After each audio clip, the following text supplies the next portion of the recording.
बिस्मिल्लाहिर्रहमानिर्रहीम। अस्सलाम वालेकुम दोस्तों, एक नई वीडियो के साथ हाजिर है। चलिए अपनी वीडियो स्टार्ट करते हैं। आज हम आपको एक ऐसे प्रोजेक्ट की कहानी सुनाएंगे, एक ऐसी सबमरीन की कहानी सुनाएंगे जिसको सोवियत यूनियन ने बहुत देर तक सीक्रेट रखा और अमेरिका और वेस्टर्न कंट्रीज इस प्रोजेक्ट के बारे में कई साल तक जो है वो अंधेरे में रहे। हुआ कुछ ऐसे कि 1969 के अंदर जब कोल्ड वॉर अपने अरूज पे था, CIA ऑपरेटिव्स जो थे वो USSR के ऊपर उन्होंने नजर रखी हुई थी।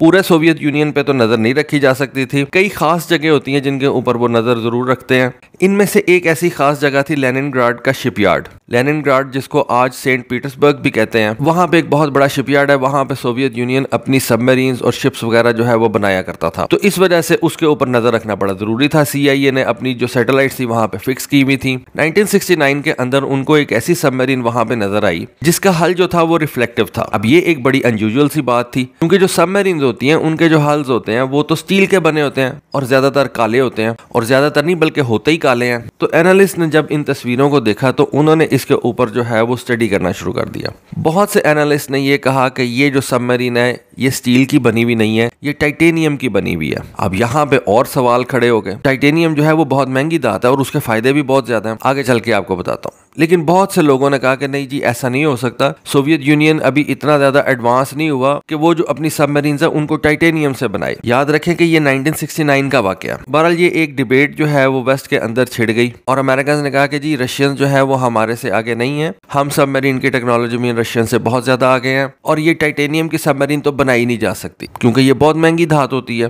फिर ये टास्क जो है ना ये CIA के हवाले कर दिया गया और CIA से कहा गया कि आप इस बात को कंफर्म करें कि रशिया एक टाइटेनियम की सबमरीन जो है उसको तैयार कर रहा है। फिर ये जो इंटेलिजेंस एजेंसियां होती हैं ये अपने तरीके से काम करती हैं, ये फिर उसके ऊपर इन्होंने वर्किंग स्टार्ट कर दी। सेंट पीटर्सबर्ग की जो शिपयार्ड थी या उस वक्त लेनिनग्राड की जो शिपयार्ड थी, वहां जो स्क्रैप इकट्ठा होता था, CIA ने उस स्क्रैप को इकट्ठा किया और अमेरिका ले गई। वहां पे जाके जब अमेरिकन ने उस स्क्रैप को स्टडी किया तो उस स्क्रैप के अंदर से टाइटेनियम के पीसेस जो है वो मिले। एक टाइटेनियम का पीस ऐसा मिला जिसके ऊपर एक सीरियल नंबर लिखा हुआ था और वो स्टार्ट हो रहा था 705 से। अब सोवियत यूनियन जो था जब भी वो कोई नई सबमरीन तैयार करता था तो वो उस सबमरीन को एक प्रोजेक्ट का नाम देता था। अमेरिकन ने जब अपनी स्टडी कंप्लीट की तो वो इस बात पे कन्विंस हो गए कि सोवियत यूनियन ने एक प्रोजेक्ट 705 स्टार्ट किया है और इस प्रोजेक्ट के तहत सोवियत यूनियन ने एक ऐसी सबमरीन तैयार की है जो कि टाइटेनियम की बनी हुई है। अब जैसा कि मैंने आपको बताया कि हर चीज के प्रोज एंड कॉन्स होते हैं, लेकिन जब आपका एनिमी कोई काम कर लेता ना तो फिर आपको उस चीज के एडवांटेजेस ही नजर आते हैं। सबसे बड़ा एडवांटेज क्या था?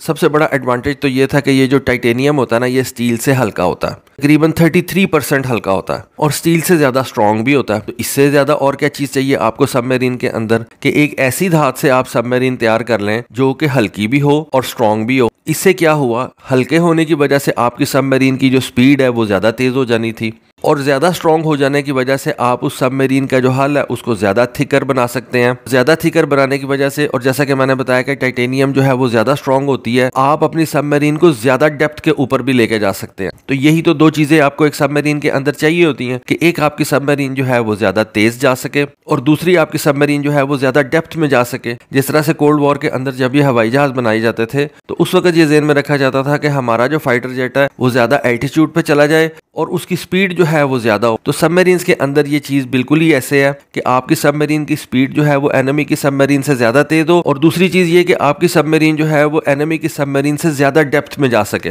तो जब वो ज्यादा डेप्थ में चली जाएगी तो जंग के अंदर उसके आपको एडवांटेजेस मिलना शुरू हो जाएंगे। तो ये अमेरिकन के लिए बड़ी फिक्र वाली बात थी। एक और बड़ा जो एडवांटेज था इस टाइटेनियम के हल का वो ये था कि ये नॉन मैग्नेटिक होता, इसका मैग्नेटिक सिग्नेचर नहीं होता। अभी आपके जो मैरीटाइम पेट्रोल एयरक्राफ्ट होते हैं जैसा कि ये P8 हो गया, जैसा कि P3C ओरायन हो गया, और ये जो आपके एंटी सबमरीन वॉरफेयर के हेलीकॉप्टर्स होते हैं इनकी साइड पे आप ये देख सकते हैं कि ये मैग्नेटिक एनोमली डिटेक्टर्स जो है ये लगे होते हैं। ये जो P3C ओरायन और P8 मैरीटाइम पेट्रोल एयरक्राफ्ट होते हैं इनकी दुम के अंदर आप ये देख सकते हैं कि मैग्नेटिक एनोमली डिटेक्टर्स लगे होते हैं। जबकि ये जो हेलीकॉप्टर्स होते हैं इन्होंने ये मेटल एनोमली डिटेक्टर्स जो है ये अपनी साइड पे उठाए होते हैं। हेलीकॉप्टर की रेंज थोड़ी होती है लेकिन हेलीकॉप्टर्स के ऊपर भी ये सबमरीन को डिटेक्ट करने के लिए ये मैग्नेटिक एनोमली डिटेक्टर्स जो होते हैं इनको लेके जाया जाता है। जबकि ये जो मैरीटाइम पेट्रोल एयरक्राफ्ट होते हैं P3C PVC ओरियन हो गया, P8 हो गया, इनके अंदर बड़े बड़े मैग्नेटिक एनोमली डिटेक्टर्स लगे होते हैं। ये ज्यादा डेप्थ के अंदर जो सबमरीन्स गई होती हैं इनको ये डिटेक्ट कर लेते हैं। तो ये जो मैग्नेटिक एनोमली डिटेक्टर्स होते हैं ये टाइटेनियम के हल को डिटेक्ट ही नहीं कर सकते।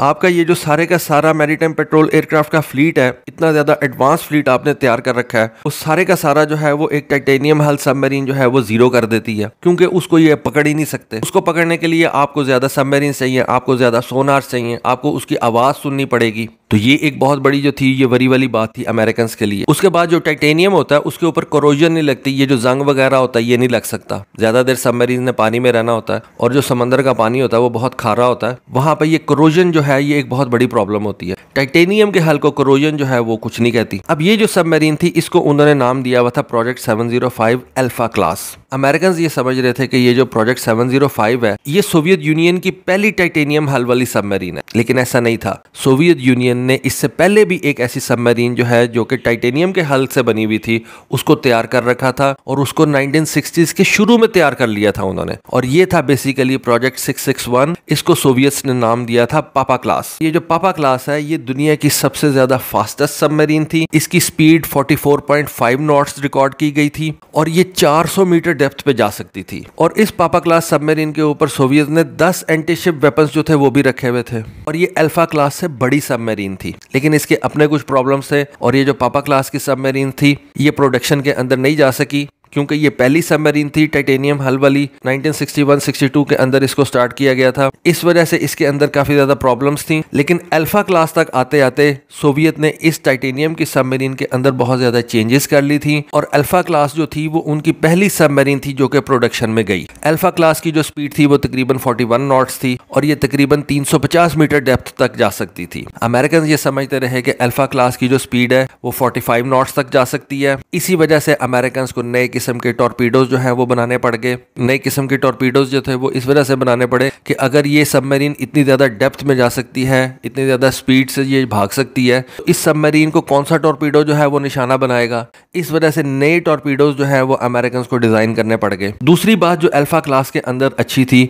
वो ये थी कि इसका साइज छोटा था और ये एक न्यूक्लियर पावर्ड सबमरीन थी।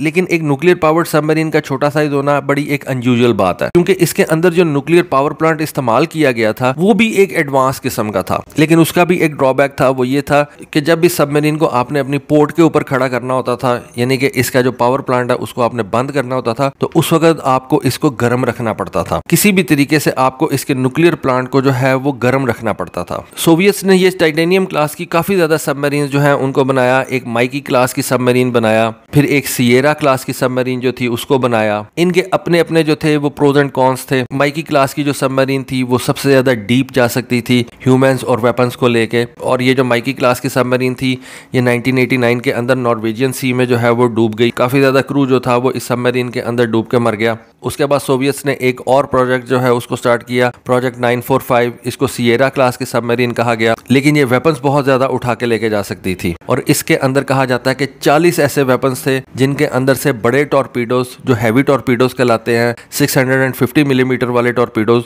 ये वो भी लेके जा सकती थी। लेकिन फिर अल्टीमेटली रशियन ने इन टाइटेनियम हल वाली सबमरीन्स को बनाना छोड़ दिया। और वो क्यों छोड़ दिया? वेल, उसकी अपनी रीजंस थी। सबसे बड़ी रीजन ये कि ये बहुत ज्यादा एक्सपेंसिव धात है। टाइटेनियम जो है ये स्टील के मुकाबले में बहुत ज्यादा एक्सपेंसिव है। जितने पैसों में आप एक टाइटेनियम हल वाली सबमरीन बनाते थे उतने ही पैसों में आप 5 स्टील के हल वाली सबमरीन्स बना सकते थे। तो जब आप कॉस्ट निकालते हैं तो स्टील की जो सबमरीन होती है वो आपको सस्ती पड़ती है। इस वजह से सोवियत ने इसका जो आइडिया वो ड्रॉप कर दिया। दूसरी चीज ये कि ये एक सख्त धात थी। अगर इसके सबमरीन के हल के अंदर कोई डेंट पड़ जाता था, जो कि नॉर्मली छोटे मोटे डेंट जो है ये सबमरीन के अंदर पड़ जाते हैं, तो उसको निकालना जो है वो बड़ा मुश्किल हो जाता था और ये सबमरीन जो थी ये डीफॉर्म हो जाती थी। स्टील की सबमरीन के अंदर कोई डेंट वगैरह पड़ जाए तो उसको ये रिपेयर के अंदर जो है वो निकाल देते हैं, लेकिन टाइटेनियम के साथ ऐसा नहीं है। उसके बाद जो सबसे बड़ी प्रॉब्लम थी वो ये थी कि टाइटेनियम की सबमरीन बनाने के लिए आपको अलग से शिपयार्ड्स जो थे वो चाहिए थे। बड़ा क्लीन वर्किंग एरिया जो था वो आपको चाहिए होता था। टाइटेनियम की सबमरीन को वेल्ड करने के लिए जो टेक्निक थी